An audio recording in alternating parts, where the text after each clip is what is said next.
And we are live. Welcome everyone to our special event. John Lavinia here with you. Of course, you know who I am. Today we're going to be having a special guest speak with us about a topic which I think is pretty important, like right up there with, air and water. And that is, of course, copywriting. What else would it be, right? So copywriting, we do have Chelsea Cohen with us here today, who has done some work with, of course, my secret weapon, the mighty Shannon Lavinia.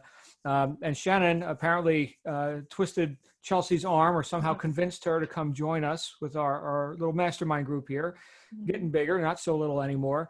But Chelsea's not only an Amazon seller and speaker and a consultant on that topic, but as an expert Amazon copywriter, her clients and students have had conversion increases upwards of double to 8 times. So like 2 to 8 times where they were at here with crappy copy. Here's nice copy, right? And that's pretty great. So I guess kind of middle of the road would be about a 4X or a quadruple result.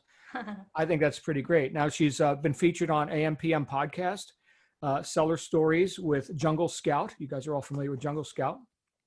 And also the Amazing Summit. Some of you may or may not be familiar with Amazing and what they do, but that is a training program and mentorship and such, which is not cheap, by the way. You pay for that. Like you really, really pay. So without further ado, ladies and gentlemen, Chelsea Cohen. Awesome. Thank you guys so much for having me. I'm extremely excited to be here. I love the topic of copywriting, especially as it pertains to Amazon. I've been doing copywriting for Amazon since I started my business really in 2014, but I've been speaking on it. I started speaking on it in 2017 when I started realizing that there were a lot of Amazon sellers and really successful Amazon sellers who were not doing what I was doing and were surprised and excited to hear what I was doing. So I spoke about copywriting on stage at the Amazing Summit in 2017, then started getting people asking me to do copy. And so at the end of that year, I ended up putting together a copywriting agency and have been writing copy for 7 and 8 figure sellers, also beginner sellers as well, and just kind of the whole gamut of repeating and recurring customers who come back to me. Some have been with me since the beginning of my agency. And so I really like to talk about this subject because it's a subject that some people really kind of brush aside. I've been known to criticize what I call software CEOs, which is funny because I now own a software company, but software CEOs who will get up on stage and say, nobody reads bullet points. And then I'll bump into someone at that same convention who will say they saw me speak at another convention and that their conversion went from 15 to 40%. So somebody's lying, right? So the fact that nobody reads bullet points and people can say nobody reads bullet points it points to the fact that those guys have never had good copy. They've hired people that don't know how to write for Amazon. And there is a specific way to write for Amazon. So that's what I'm going to talk about. I have a number of slides to talk about the specific techniques that are important for writing on Amazon, the why you have to do these certain things, what the results are in terms of doing them. And also, I'm going to share something that I don't normally share. I don't share it broadly. I'll only share it in specific situations similar to this, small kind of groups, which is one of the things that answers the question of, there is something that is kind of true about nobody reads bullet points. There are bullet points that people don't read. And, I like to say it's not that nobody reads bullet points, it's that nobody reads your bullet points. And so the special thing that I'm going to share towards the end is going to talk about why it is that nobody reads bullet points. What are we all doing in our copy? Across the board, you can look at almost any listing, and even very successful listings, and they're all doing one thing. So I'm going to talk about that one thing that people are doing that is keeping people from really wanting to read the bullet points, and what's the technique that I use to be able to get around that, to kind of trick people into actually reading what you want them to read. So all that said, if you have questions, type them in the chat, raise your hand. I will probably go through the presentation and then answer questions at the end. All right, so let me go ahead and screen share.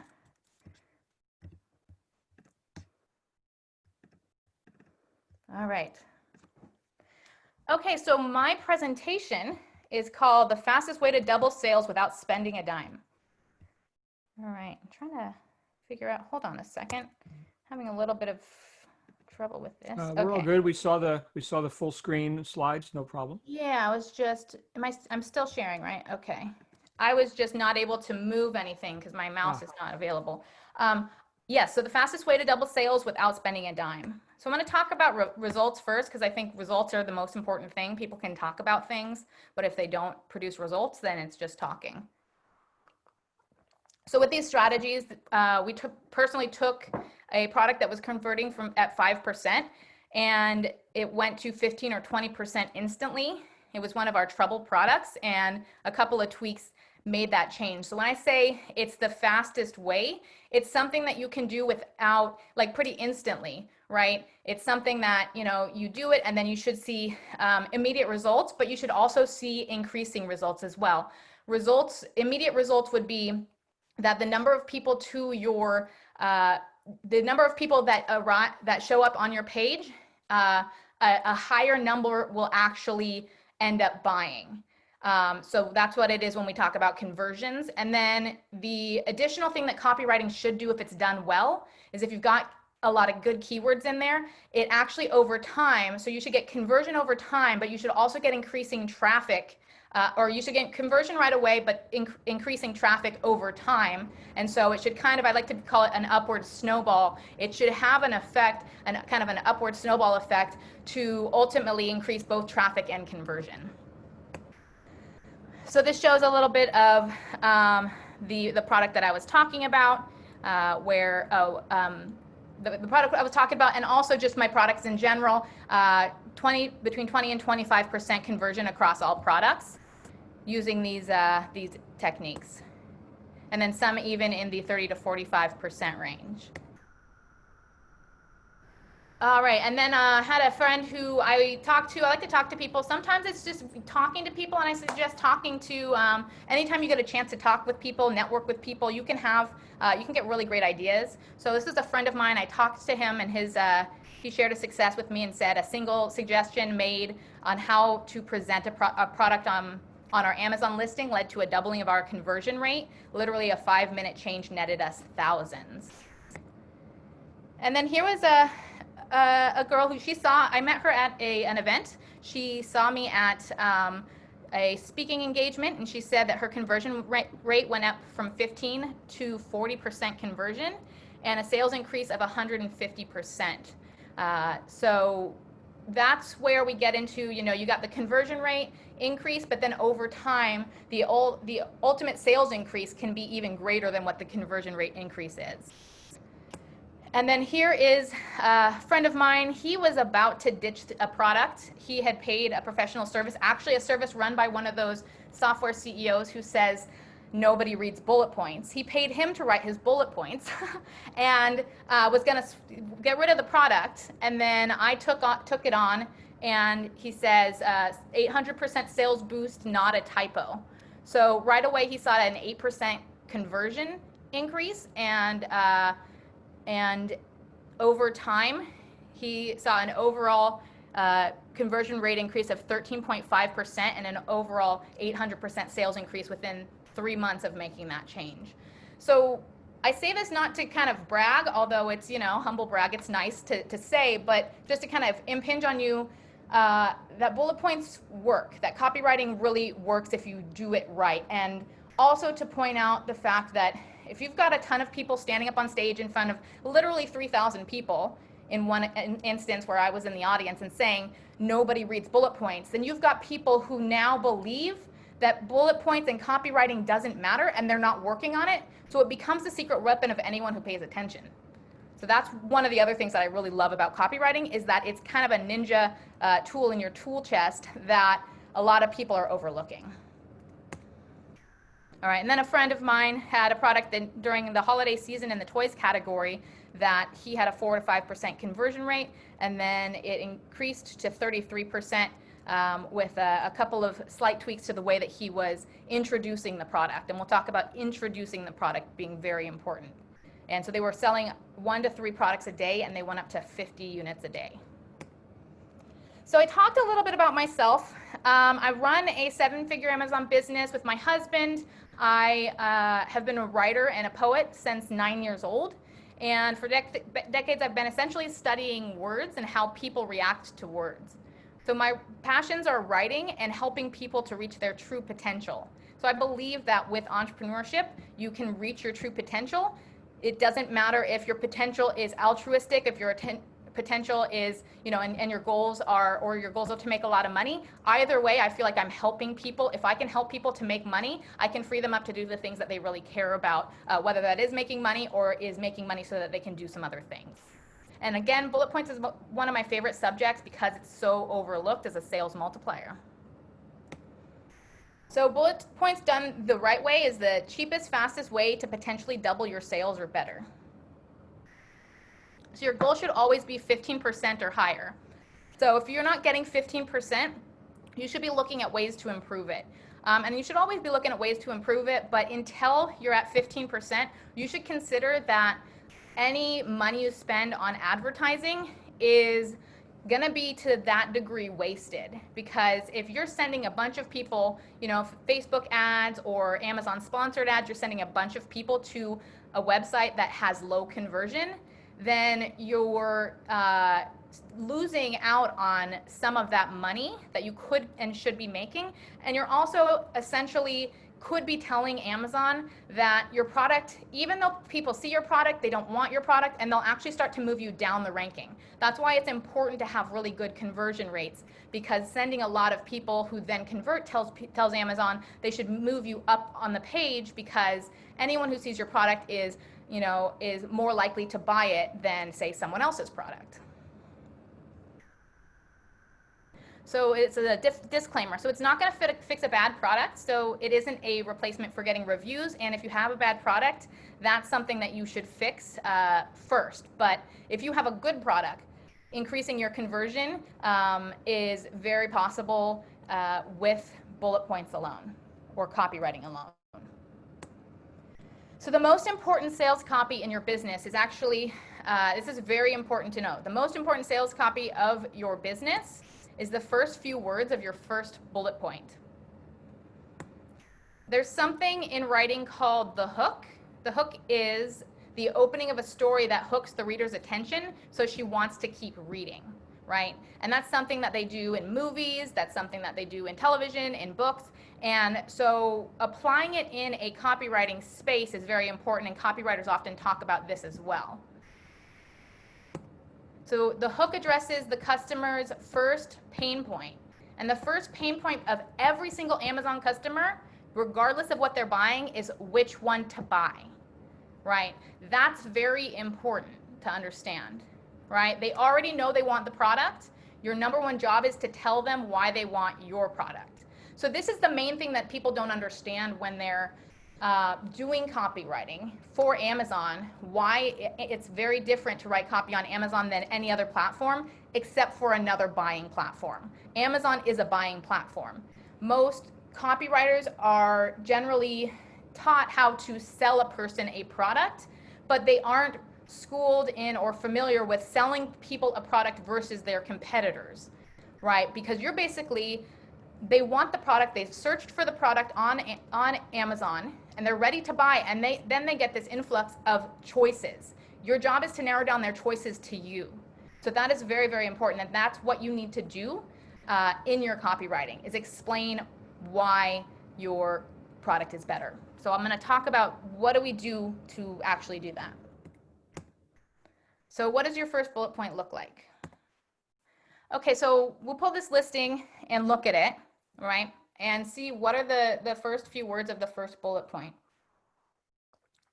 And is it something that makes me want to buy the product? So the first few words of the first bullet point are batteries not included. So immediately that's not something that is inspiring me to buy, right? You can also tell it's probably written by someone not in the US, which is also tends to be, a turnoff, right? So you have to really think, what are the first few words of your first bullet point? Are they actually something someone's going to want to read? Is it actually something that is going to, right off the bat, hit someone in the face with, this is actually data that's important and you need to listen? So what do? So we look at the negative reviews. The first thing that you should be doing when you're doing your research, because you actually do need to do research when writing your copy, is to look at your competitors' negative reviews, right? So we look at our competitors' negative reviews and we find, say 3, 4, maybe 5 things that are the standout things that people are complaining about, right? So this one says it didn't work, right? Some people have cheap products that don't work. Some people said the product was weak, right? They said that didn't feel like it was scrubbing much. You can get some good ideas even in how people are saying things, right? Little to no power, it spins so slow, it feels like it doesn't clean my face. So these are some ideas. This is the words that are actually being used by customers. The other thing that was said was too small, right? It doesn't remove my makeup. It looked cheap. The brush heads are tiny, right? Just kind of looking at the negative reviews and identifying these things. So you make a list of these things and kind of summarize, okay, the 3 things that we have is, it was too small, too weak, and it didn't work. All right, so if this were my product and I was writing this copy for myself or a client, I would take a look first at what are some of the things that we can play up in such a way that we're actually pointing out how the competitors don't have that, right? So they already have some good copy here. You've got some ideas down here about the sonic frequency of more than 300 oscillations per second, deeply cleanse skin effectively, 7 times better cleansing than hand washing alone, right? So you can start to look at some of these things that I've highlighted. It comes with 2 smart brush heads, 3 working modes and speed levels. High speed is developed for deep cleaning. So you get some ideas of what good copy is. And you might have some good copy in your listings already. So kind of doing a highlighting job like this, taking a look at what are the really compelling things that you want people to know about your product, and how do we highlight those.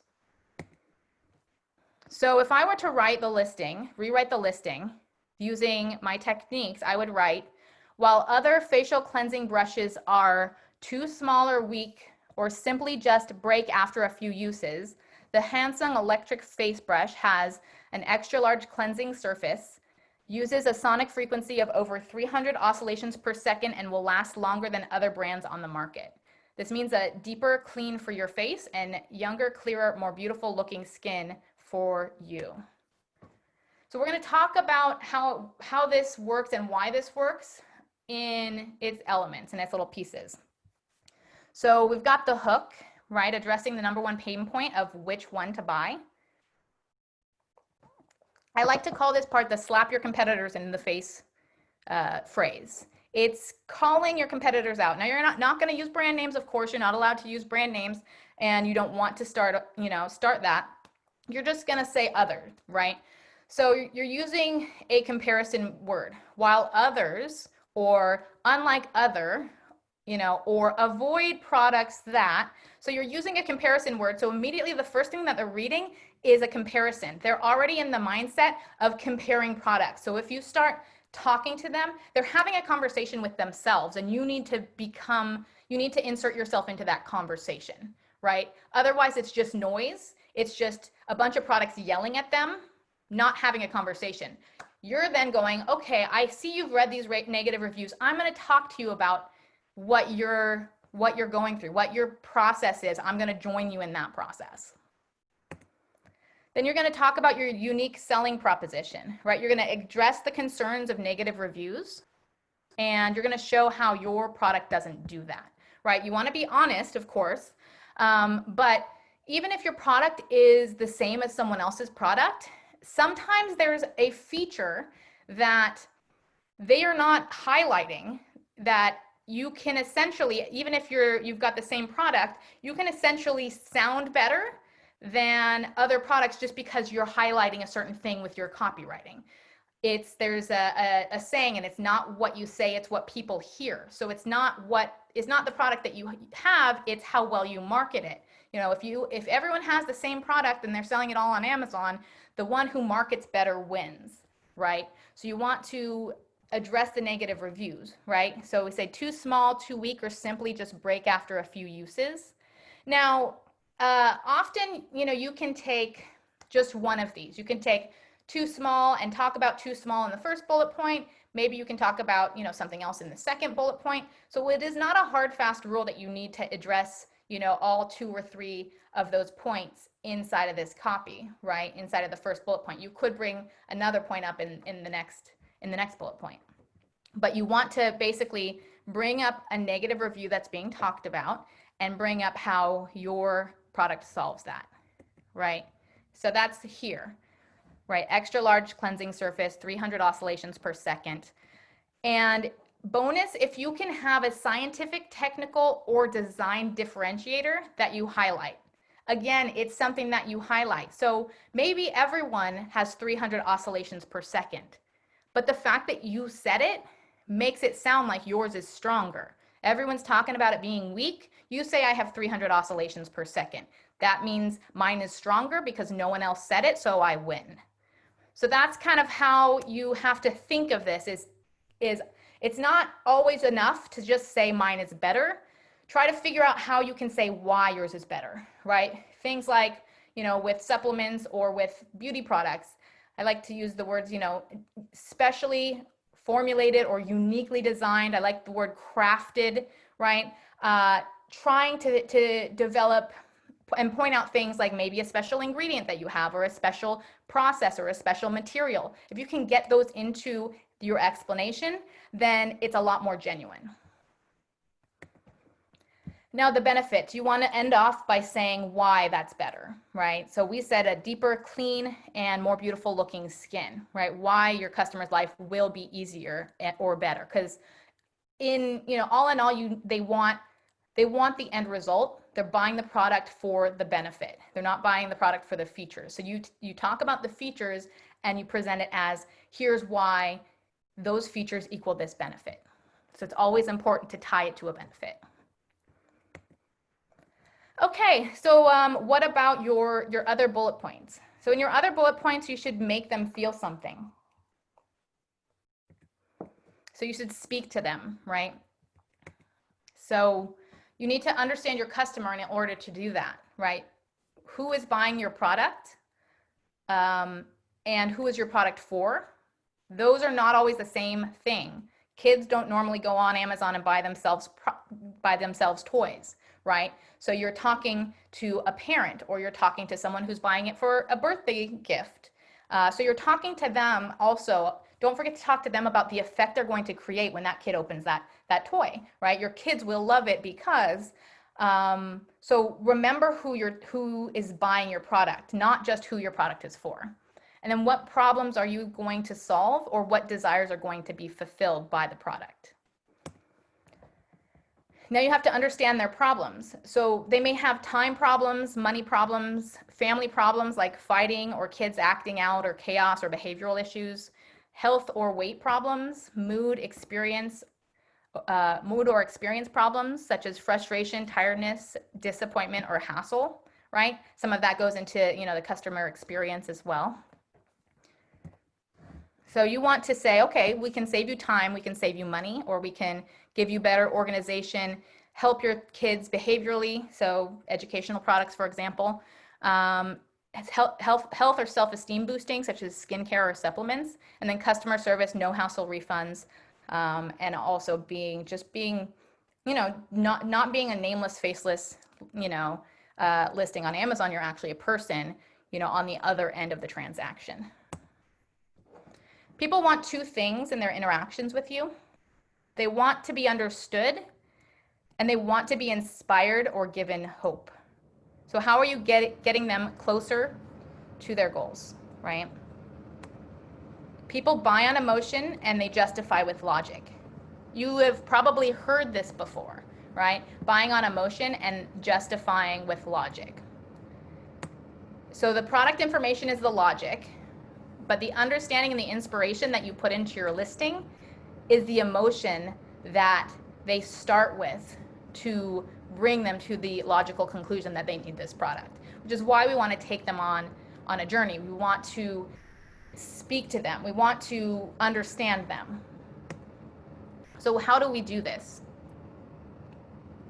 So this product, if you look at the right-hand side, you'll see that it has actually a pretty good hook right after the dash. It says, traditional car seat back organizers and kick mats start sagging and breaking down due to weight and use. However, our car seat back organizer boasts a sturdy support, strong buckles and straps to ensure your stuff remains in place and you don't have to adjust it periodically. So that is a really great first bullet point, right? Aside from something I'm going to mention later. So that is a really great bullet point.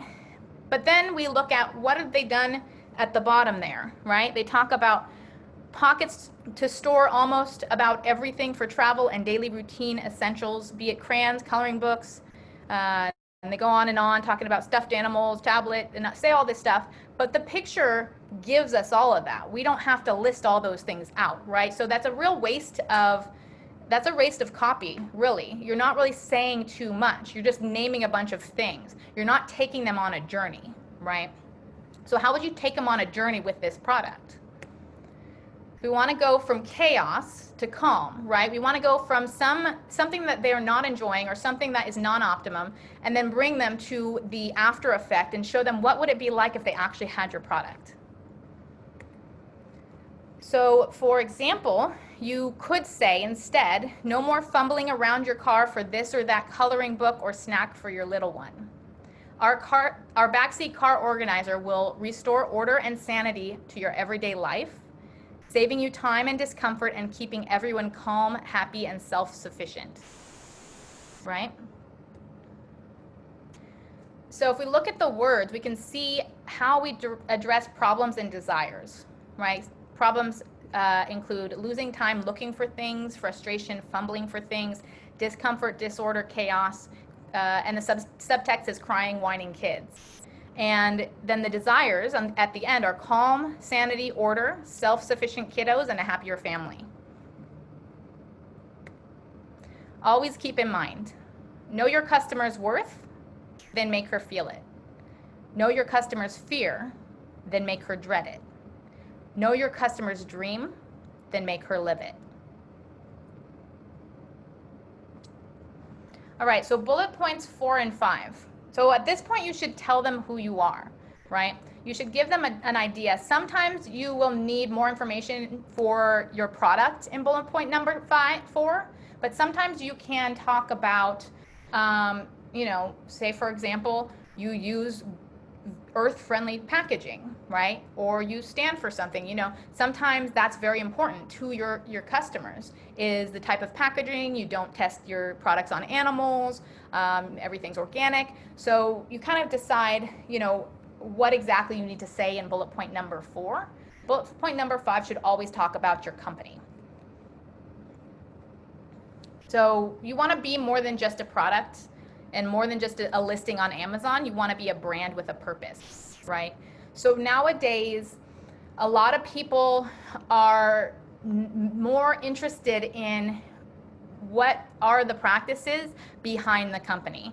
There's something called conscious capitalism, and it's really a move toward being more cause-oriented, right, and thoughtful in the production of their products. If you look at Starbucks and a lot of the things that they have done over the decade or so, has been, putting more healthy foods in their selection, has been, a lot more green packaging. They are very much focused, and then also how they treat their customers. I have written copy where I highlight the fact that the product is handcrafted by artisans in India who now have, small families who now have a way to take their artistry and bring it to people, right? So there's things that you can say about your products that mean something and make a difference. There are a lot of people who sometimes they assume that things are just very transactional on Amazon, and they really you can increase loyalty, right? You can increase reviews, and you can increase repeat buys if you help to be a person behind the product that's being purchased. So there are two types of brands. There's a mission-focused brand and a lifestyle-focused brand. Mission-focused brands would be something like Tom's Shoes. They do a one-for-one. Every customer that purchases a pair of shoes will pay for a pair of shoes for a child needing shoes, right, in third world countries. So they're very mission-focused, and people buy these shoes. They don't buy them, I mean, I'm sure they're comfortable. I've never worn Tom's shoes, but they don't buy them because they're the most glamorous thing out there. They buy them for the mission and also for what it says about them as a person. Another mission-focused brand is Dove Soap, all right? Real beauty, emphasizing self-love and a positive self-image. Some of their slogans are, every body is beautiful. They also say, we're on a mission to help the next generation of women realize their full potential. Lifestyle-focused brands, the first one that comes to mind is GoPro. GoPro talks about living an extreme life, right? Your life, the ultimate experience. Be adventurous, be a hero, beat your fears. Another lifestyle-focused brand is CrossFit. CrossFit is focused on community, challenge, a healthier lifestyle, and it borders on a religion. People are very much sold on CrossFit. It's like, it's sayings like CrossFit is my drug. In WOD we trust, that's workout of the day. And your only limit is you, right? So those are the difference. So Today, oops, sorry. I'm speaking to you as a daughter. Hold on. So which one are you, right? Are you a mission-focused brand or a lifestyle-focused brand, right? So this is a video that I made for one of my brands. Today, I'm speaking to you as a daughter. I don't know why that part's not. Sorry, I don't know why that part's not going away, but I'll just play it. I'm speaking to you as a daughter. I want to say what your own child can't or won't say. Take care of yourself. We lost my mom to diabetes at age 57. She will never meet my children. My kids had the best grandma in the world, and they'll never know her. My mom raised me and my 3 brothers to love holidays, celebrations, and family. She taught us that family is most important, that it's not about blood, but about who you choose in life. She created a huge family. She took in my cousin as a son and my stepsister as a daughter. And when my brother struggled in 2nd grade, she dropped everything and figured out how to teach us herself, because no one else would care as much. Then she took in everyone else's kids and she taught them too. She shaped the lives of so many. Our health isn't something selfish that we can't make time for. Our health is a gift to our kids, or it's a burden they must bear. When we sacrifice our own health for the ballet lessons, the baseball practice, the birthday parties, that is a sacrifice our kids don't want us to make. I'd give back all the vocal lessons and slumber parties if I could have just a little more time with my mom. We don't let our kids make that decision. We make it for them. As a kid who lost a mom way too soon, I'm asking you, please, don't let that happen. The most important thing we can do is to be healthy for each other. We are setting examples that our children will learn and grow from. Our actions today will change the course of their lives. It is my mission not just to talk about improving health, but to actually do it. In order to make this possible, it must first be easy. We can make healthy easy. I believe that the next generation will be healthier than the last. We will stand up and make the world realize that the most important things are family and love, and that the word health is synonymous with both. Putting yourself first is putting your family first. Moms, it starts with you. You craft the mindsets of our children. You shape the health and habits of the future. You are the caregivers, the instructors, the world shapers. That is a huge responsibility.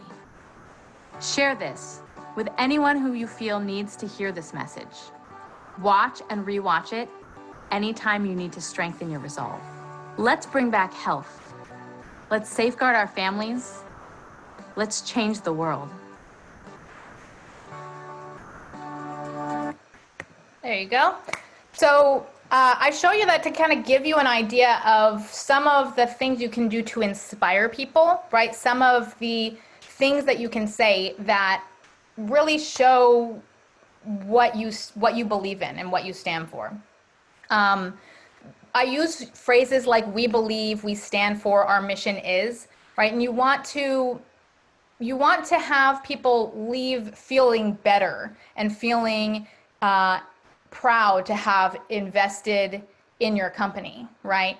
And invested in helping you out. So if you have, some people do charities that they send money to. If you have something like that, I would mention it in the fifth bullet point, right? If you do believe that health is extremely important and you want to speak to moms and they're your customers and they're your customer base, that is what you should do. So, say those things. I also wanted to bring it up because it was actually something that I used to talk to people about, but I never said those things in the business. So start asking yourself, what do I tell people when they ask me about my business and why I'm passionate about it? And is that written in my listing, right? That's very important because a lot of times I talk to clients and the things they tell me are not in their listings. So that's something to think about. What do I feel? Why do I feel like my mission and my brand is important? And is that represented? You can use words like quality, integrity, mission, and customer experience. I don't like customer service. Customer experience, maybe. Those types of things. I try to shy away from words that sound like very clinical, everyone else. So just kind of really think about the words that you're using and how they make you feel. And don't be afraid to use a thesaurus. Thesaurus is definitely your friend, right? But if you do use a thesaurus, make sure you look up the word and it means what you want it to mean. Just a little disclaimer. Okay, so in mission statements, we'll look at a couple of products and what we believe that they could possibly say to push forward a mission, right? So for this organizer, right, it helps kids organize their clothes. Could say, we believe in making everyday life easy and fun, and that in helping you do this in your own household, we're creating happier moms and happier families. And then similar product, right, this product that we talked about, you can say, we are real people who use our own products every day. We expect the best for our family and want the same for yours.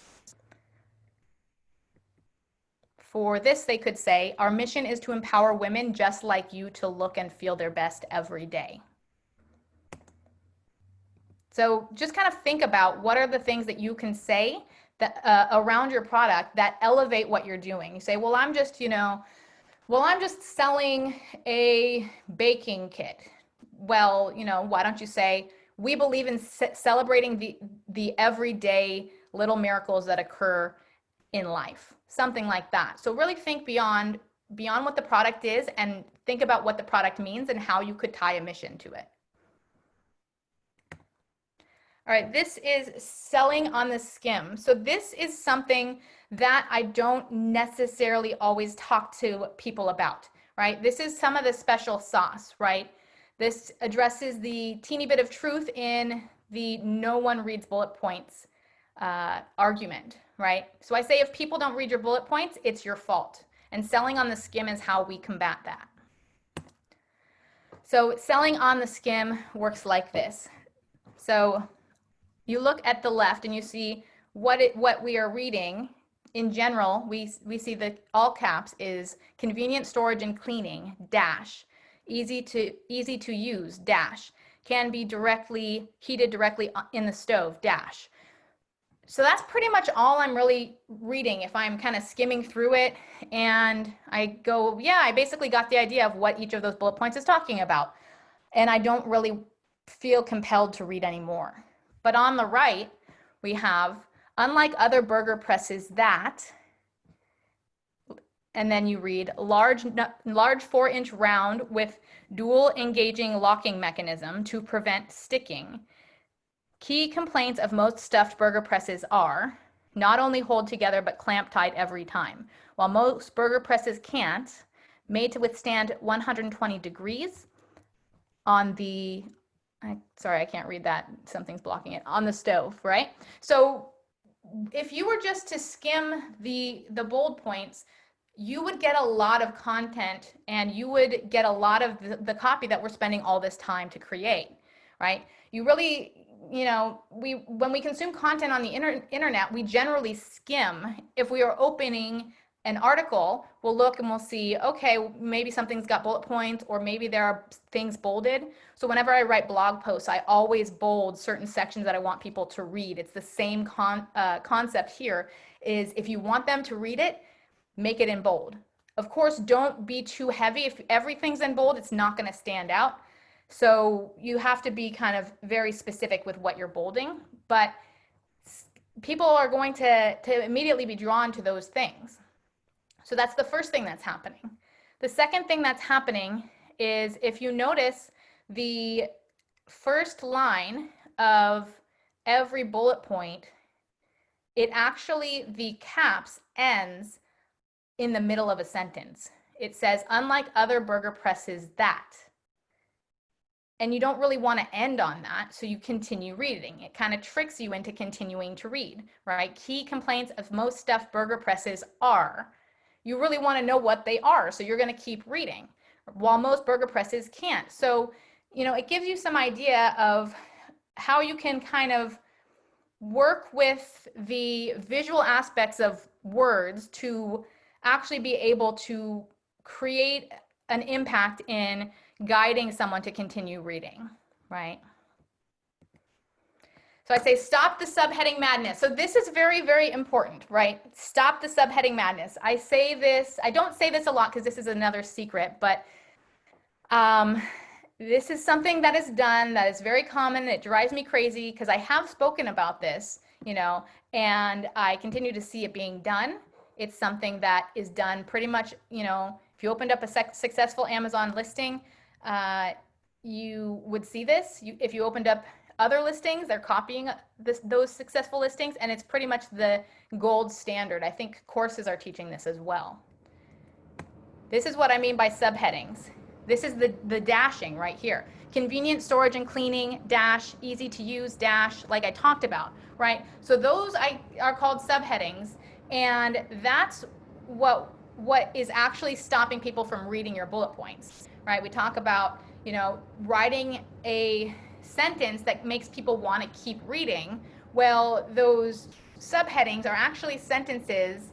They're actually headings that make people want to stop. That dash acts like a period and basically is kind of a message that you don't need to read anymore. You got the gist of what it is we're talking about, right?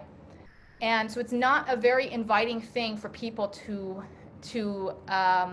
want to keep reading, and yet everyone on Amazon is doing it. It is funny because I have been talking about this for a couple years now, and I still see it, and it's funny, but you know, it's good because if other people aren't catching on, then that means that it's going to be more impactful when you do it differently. All right, then I'm going to talk about mirroring for mobile, and we're going to be wrapping up real soon.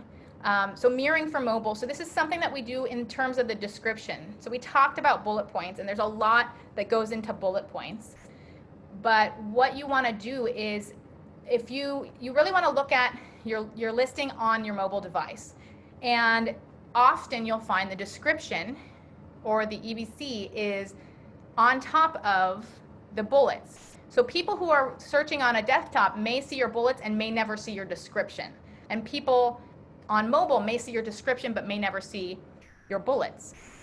So what you want to do is, you just did a bunch of work. You wrote the hook, you made sure to tell how your product is better, you took them on a journey, you said, this is why I'm a very mission-focused product. You did all of that stuff, and if they're searching on mobile, they may never see it. So So I see mistakes made where people use their description to kind of as just a big advertisement for their company and just talk about this is what my company's all about. And it's really selling them short, because I think it's about 70% of sales at least are started on mobile nowadays. That's a big deal. So you want to make sure that you look and see, is your description in before or after your bullet points? And if it's before, you need to mirror all of the good work that you did. So you can say it in a different way, but you should be saying the same things and making the same points, right? Just switching up the wording and switching up the keywords, right? As you go along this process, I didn't really talk about keywords, but it's important to work keywords naturally into the listing as many places as possible. Let's see. There's one last thing I wanted to talk about. You might hear this myth that you can only use 100 characters on bullet points, right? It was talked about a lot. People think that's true. Amazon will tell you that it's true. You'll look and Amazon will say it's 100 characters. It's not true, right? I've actually found, I write copywriting with 500 characters. That's always been the limit. And I have never had anyone come back and say it didn't fit. So the importance of it is that people are using 100 characters. They're not able to do all the things we do in speaking to our customer in the way that we just talked about. And they're also not able to get as many keywords into the 100 characters, right? If you have 100 characters and 5 bullets, that's 500 characters, as opposed to 500 characters per bullet, that's 2,500 characters. So you have a lot more room to sell using really good copywriting, and also to get as many keywords in there as possible, right? Try not to sound strange or weird, but see how you can combine, keywords and make it sound fairly smooth, but get a lot of keywords in there. Make sure in the title, bullets, and description you've got a lot of keywords in there, because that's what's going to help you with your traffic. The conversion's going to help get things going, and the traffic will just, take it to the next level, because you'll start ranking for more products and moving up on the page. All right, so we're going to do just a kind of a quick summary, and then we can open it up for questions. So bullet 1, we have the hook that talks about the number 1 pain point, which one to buy. Slap your competitors in the face, read the negative reviews, and show how your product doesn't do that. You want to talk about your unique selling proposition. If you can talk about design improvements, why it's better, that's very good if you can talk about a specific reasoning behind why it's better. And then benefits, why choosing you over the competitors and what the product is going to deliver for them. And then bullet 2 and or 3. So you know who your customer is, what her fears or desires are, understand and inspire them, and let them feel understood, right? And then add emotion to your listings. In bullet points 4 and 5, we want to be a brand, not a listing.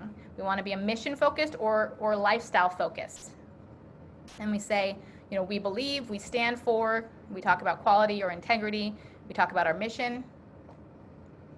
And then we have selling on the skim, using all caps to sell to even customers who, quote, don't read bullet points. Of course, stop the subheading madness. And then mirror for mobile, make your description match your bullets to carry your pain points and desires over to fit the mobile layout. All right, that's it. That's all my presentation. I'm going to open it up for questions. You can find more about me on badassbusinessbuilders.org. We have some free training videos and more information on kind of my story and what we do. I have a special offer that I believe John is going to share a link with you. This is an offer I only offer to one other group, and it's another paid group. And it's very specific. I don't offer this to many people, and it's a $47 discount off of my service. So that is something that will be available for you, I guess, for life, I guess, as long as you guys are, hanging out with John. And then also, if you want a list of restricted terms that could get your listing suspended, if you're curious about finding out about that, you can go ahead and send an email to me at copy@badassbusinessbuilders.org. All right. Well, Chelsea, that was awesome. Thank you. I know a lot of us have been in the not only the Amazon space, but in copywriting in various forms for some time. Not only Mhm. did we get some great reminders, we also got some interesting things like the difference between a description and a bullet, and then of course the dual readership, what I call dual readership, right? Uh-huh. Here's the impulse reader, and here's Yeah. the the analytical. I bounce back and forth between the two, but interesting to Yeah. see how you kind of massage that into, getting them to read a few extra words just by the use of Mhm. all caps and different stuff like that. Really, Uh-huh. really cool. It's Awesome. almost like word art. We love the written and spoken word around here in our Mhm. mastermind group. Of course, if you've got a question or a comment that you'd like to share, you guys know the drill. You can raise your hand. I did put the discount link in the chat. And for those of you seeing this on the recording, just look near the recording and you will find a button somewhere near the recording. Bill, you've got the floor, sir. Bill Sorry, McDonald. it was a bit slow. Chelsea, that was great. Really enjoyed that. Mhm. The only two subjects I liked at school were English language and English literature. So Uh-huh. you were heading up my street. Cool. Good. um, so basically, and I mean this in the not in a non-confrontational way. It's really manipulating your customer here, isn't it? Through the word. Yeah, I mean that's it, essentially that's what marketing Yeah. is. Manipulating is a strong word. I like to use, to guide them, But, anything that we do is, convincing someone to, to a certain result. If you've got bad products, then your product's not going to last well, and Amazon has reviews for that. But it is, I mean, the other way that I look at it is, if you're a good person and, you're providing good products and you're going to take that money and hire some people or, donate to a charity, and customers like what you're providing, then you deserve to win, and win even more than the next person who's just selling widgets to, go drink at the bar or something. Well, I'll adhere to what you said. Manipulations would be a bit strong term, but No, it's fine. Yeah. you knew what I meant. Yep. Yeah. Yeah. No, and it proves right there with all the information you showed us. So thank you for that. Awesome. Yeah, of course. All right. I do see some other hands up, but I did want to comment. Coral said PPC not needed, just excellent bullet points. So I wanted to correct that. That's not the case. PPC is definitely needed, and I actually think PPC, based on my history from my particular brand, has been the most effective advertising. But bullet points will make your PPC work even better. Your ads will be a lot less expensive because anyone who comes into your listing from ads will be more likely to convert. So your average cost of sale will go down, right? So PPC is definitely something that is needed. But if your listing is not good and your conversion is low, that should be your primary focus. You shouldn't pump the PPC into a listing that's not doing well, because your ads are going to be a lot more expensive. So, you could use some light PPC, so that you don't lose all of your traffic, because you need to learn whether the listing is good or not, right? And if you have no one going there and you have no traffic, then you won't be able to learn even what the conversion rate is. But many people, they'll try to solve the problem by sending a ton of traffic, and you're just wasting a lot of money. So really fix your conversion, get it up to that 15% or higher, and then you can pour on the PPC with a lot more effectiveness. Fantastic. We do see Jane and or Neil, and then Stuart, and then Evelyn. So Jane and Neil, you've got the floor. Hi, Chelsea. Nice. Thank you so much for that. Can you hear me okay? Yeah. Good. There's a few points that I've just written down, just wanted to cover if possible. Yeah. I think most of us who have been on the Amazon journey have been very, very much keyword focused, and have been told, get your keywords in those first, well, certainly in the heading and in the first 5 bullet points, obviously. And from what I've seen tonight, that is important, but it's the way that you express those keywords in those bullet points. Yeah. Obviously said that another thing that we've been limited on is the amount of text that we can get in those keywords. I mean, I've seen many YouTube videos and also the courses that we currently paid into that said we had limited amount of words to get into those bullet points. Yeah. And almost to the point that Amazon wouldn't read those bullet points from after that amount of words or characters that you put in. So basically, you're absolutely saying to us that those keywords can be 500 characters in each of those bullet points. Yeah, I haven't found that to be true. And that, you know, that's something that it's frustrating because it's still being pushed and it's still being said, but I've not found that to be true at all. It's not, if Amazon, you would want your keywords, the top keywords to be towards the top, just in case that is true. But you know, you can tell if you're indexing or you're not indexing for keywords. You can do a search on that. Working as many keywords in as possible in a tasteful way is extremely important, but you're not going to be able to do that with the 100 character. You're not going to be able to sell people on, you know, well and communicate anything in the 100 characters. No. To go back to that example of the 800 character or the 800% increase with that friend of mine, he had paid software CEO, his company, who was saying this. He's very much a data guy. And he was saying people don't read bullet points. And then he opened up a copywriting service, and he sold copywriting, and he sold the 100 character bullet point. I took that copy, I redid it with 500, and that result was what occurred. So people have been talking about this for years, and I still think it's false. So it's almost as if people see Amazon saying, oh, because Amazon says 100 characters, we're going to do 100 characters because that's what Amazon wants, and we need to please the Amazon algorithm. The results are, you do copy the other way, and it improves things. Absolutely. And can I just ask you then about the title? Because I might be wrong with this, but I've noticed, because Jane does most of the listings, but the title is limited, and I think, and that if you go over those characters, it won't let you put any more in. Right. Yeah. The title's limited to 200 characters. Yeah. Yeah. And with we have the new A10 algorithm, and the new A10 algorithm, they're wanting, I mean, you definitely do your keywords. They're not wanting keyword stuffing there. So I've never written titles as keyword stuffed. I do as much as I do a handful of keywords in there, but I try to make it sound good and read well, right? Yeah. So maybe you'll say something, you'll say the main keyword, you'll do a dash, and then you'll say another keyword with, and then you'll start talking about maybe a couple of ingredients. And then you'll do another keyword and talk about some benefits.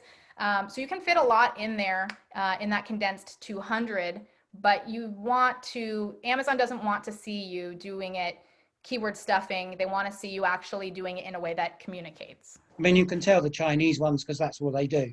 You just stuff it in with, but you're in the title, you're quite happy with the dashes and things to go in the title, but not in the bullet points. Yes. Yeah. The dashes in the title. Yeah. It's a different structure. It breaks it up. It makes it easier to read.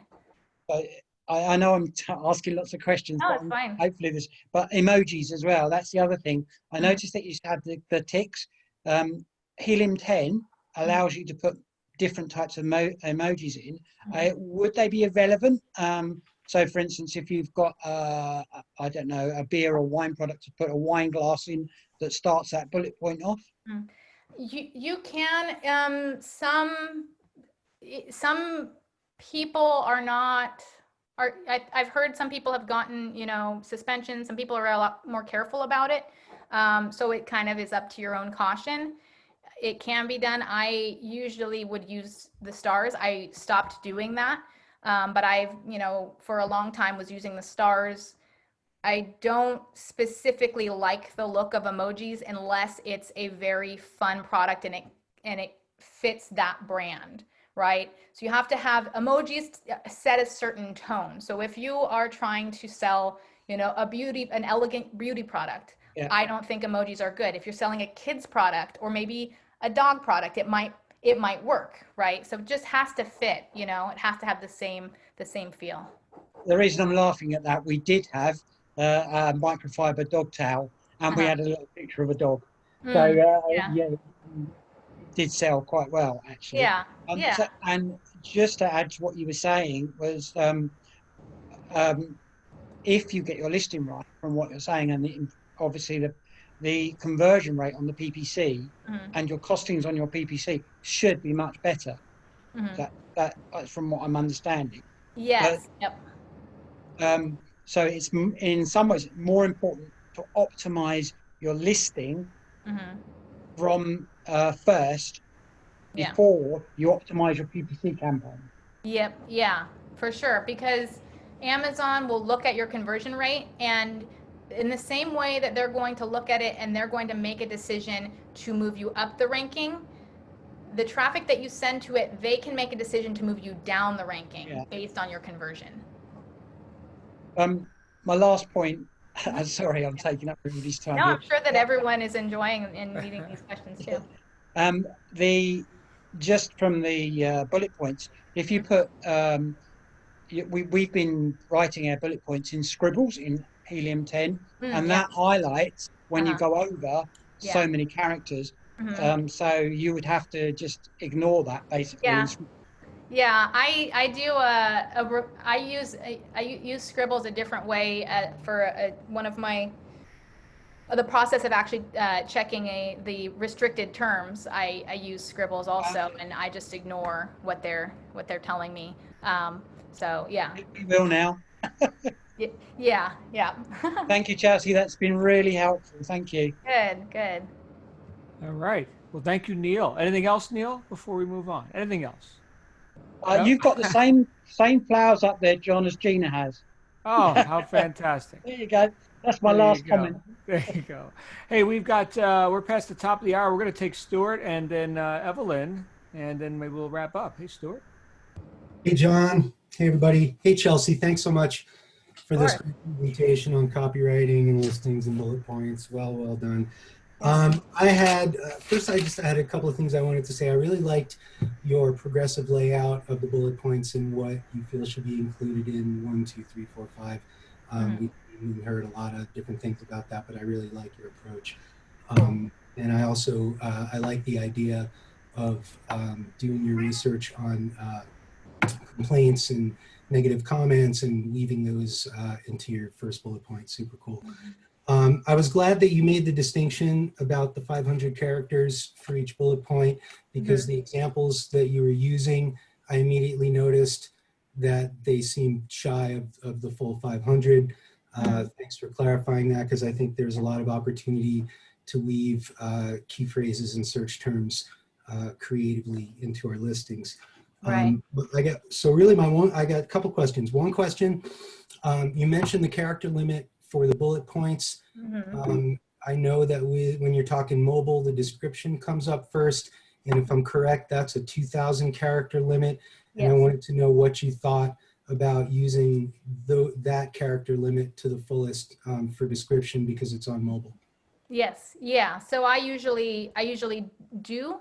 If you've got EBC doesn't index. So generally, you'll want to be able to say the same things, but you can say a lot in images too. So, you know, what the work that you do with copywriting, you can see how you can communicate that in images with you know, infographics or just how you depict things. And then also some of that copy can be, even if you keep it in written form, you can put it into graphic images inside of the EBC. When it comes to description, you do want to see if you can, it's description indexes, but it doesn't do it as much, so it's not as vital.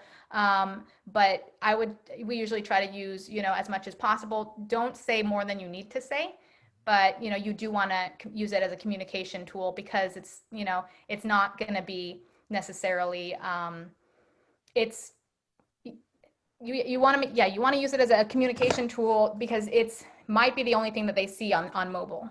Are you a fan of using the HTML to break that up into seemingly bullet Yes, points? that's a good point. I'm glad you brought that up. I use HTML. I do break it up a lot. You want it to be readable, right?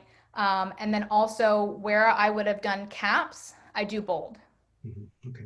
All right. So then my next question, I really liked the way that you differentiated the all caps with the dash versus the all caps breaking in the middle of a sentence to get people to read. My question about that, and I guess you're calling that on the skin headlines, I like that. Are you concerned about keyword prominence in each of those bullet points? And what I mean by that is how soon in each of those bullet points you start hammering away at keywords?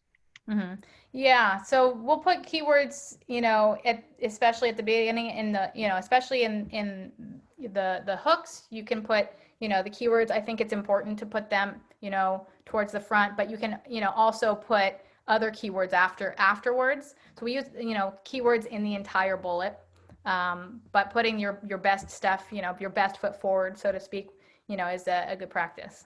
And then my last quick question is about repetition of those keywords or key phrases in each of those bullet points. Do you have a limit per 500 characters 2 or 3 times or once or twice or whatever? Whatever is natural and looks good. If it starts reading like a stuffing, then, find a different way to kind of arrange it. You just want to make sure that it reads well, So yeah, just you can find creative ways to say things, and you can also, if you've got 2 different keywords, one's a shorter tail, one's a longer tail, you can combine them. So I try to do that. If I've got face wash and the one's organic face wash and face wash, beauty or something, I might say organic face wash beauty. Thanks so much. That was awesome. Yeah, cool. Very good. Thank you, Stuart. We did have one other hand up, although I know we have a few people that have had to run to other meetings. I don't see that other hand. Was it Evelyn? Yes, it was. But you guys have asked so many questions. I think you pretty much answered them. So thank you. Good. So we're all good. No other questions about the mysteries of the cosmos, the Loch Ness monster. Nothing. Something like that. Okay, very good. I just want to over delivered. That's all. Okay. Awesome. Good. Well, thank you so much. I'm going to put that link for the discount for Chelsea and her copywriting services. If you'd like to hire her, she's obviously got a lot of experience with this. And again, if you're seeing this on the recording, I'll make sure that link is included as well. Now I suddenly see 2 additional hands up. We are going to run a little bit over time, but I don't want to neglect Koila and Jane. Jane, you're sitting right next to Neil. What are you guys logged in twice? Let's go to Koila, and then we'll go to Jane. Hey, Koila. Hi, just very quickly to say, please, can we have the slides? Thank you. Yes. Yeah, I can work that out. Fantastic. Thank you, Koila. And in fact, Koila is a neighbor of the Loch Ness Monster. So right down the street, right? All right. And what is it, like 11:07 p.m. there? Wow, you got a lot of Brits here with you today. Grouper, yeah. Yeah. And then Jane, you had a thought? Oh, it's Neil again. Sorry. Neil again. Neil. Yes, definitely past our bedtime, I'm afraid. This is a very, very quick question. So normally we would put the dimensions and height and any technical terms in the description. If they're included in one of the infographic pictures, take them completely from the description.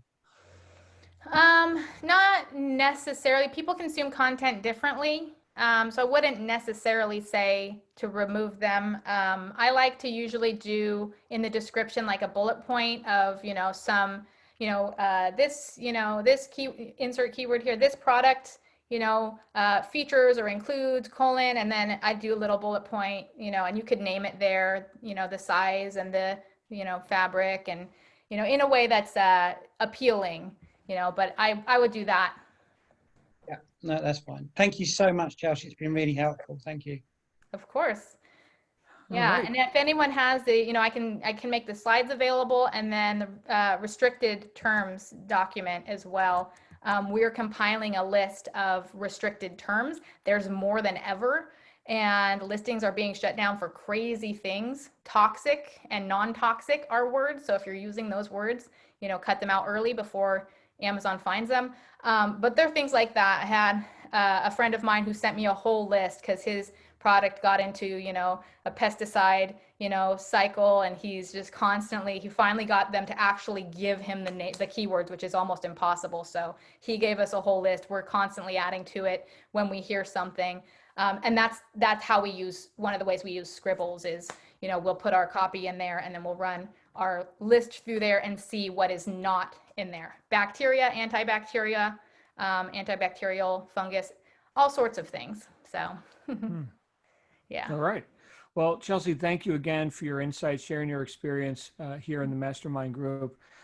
We will look forward to hearing more from you. Perhaps in the future we can have you out again. Yeah. In the meantime, everyone, thank you who were able to tune in here with us live. And again, if you're catching us on the recording, then leave any comments or any questions for Chelsea. Of course, you can reach out to her directly at copy@badassbusinessbuilders.org. Copy@badassbusinessbuilders.org. That's it for now. Our next event is Mark Riggle, Lieutenant Colonel Mark Riggle with Tactical Marketing tonight in just a couple hours. We'll see you there. You guys have a great day. Bye for now. Thanks, guys. Bye.